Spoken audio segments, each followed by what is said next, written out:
donated yarn? Yes, all the yarn we're working with right now has been donated.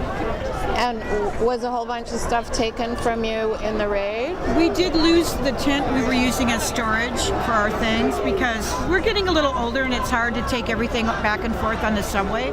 I had a shopping cart and about $500 worth of yarn that was saved by a friend of mine who was staying in the tent. Oh. So we were very lucky on those counts, but now they won't let us bring our chairs that have our back support on it into the park. Unbelievable. They won't let us bring a shopping cart in here, which is where I kept all my supplies.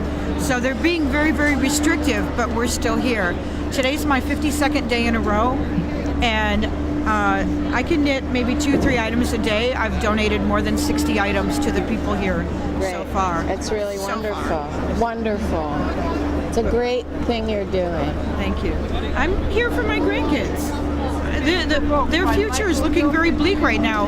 I don't want my grandson's only option of a job to go into the military. I would prefer to see him alive. I'm really selfish that way. How old is he? Well, he's 10 now, but this war has been going on for 10 years with no sign of stopping. In another 8 years, when he's 18, I can see him being drafted. And I don't want to see that. And it's getting harder and harder to afford to go to college, which you would be deferred if you can go to college. But then when you get out, where are the jobs? The jobs are disappearing. Our young people can't find jobs right now. So that's my main focus, my main goals is to get our jobs back and the war and put that money into educating our youth so they can be competitive in the worldwide market. Because in other countries, you can get a college education for free. Right. You can no longer do that in this country. You used to be able to.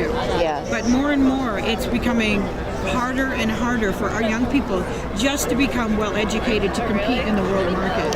What would you? We're the best country. I know. We're supposed to be the best country in the world. Supposed to be, yeah. We're not anymore. No. They think some people think we still are, but we've lost the edge. We have. That's exactly right. And corruption has really changed a lot.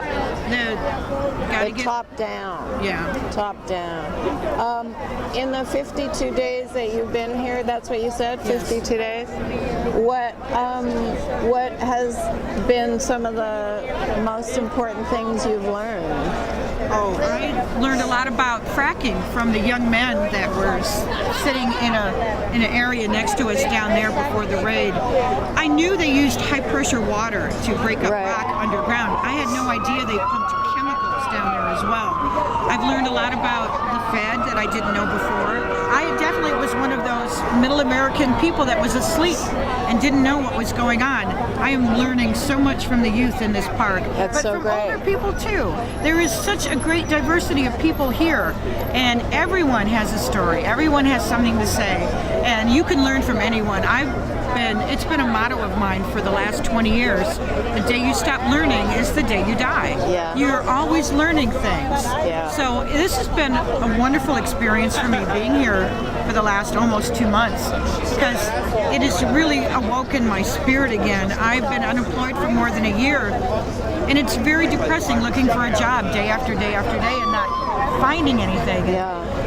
This has just uplifted me so much. It's so really great. been a lifesaver for me, and I hear that story from a lot of other people too. Yeah. So this has been a wonderful thing. If you were going to have a job, what would you be doing or like to be doing? Well, I made my living over the last 30 years very well as a seamstress.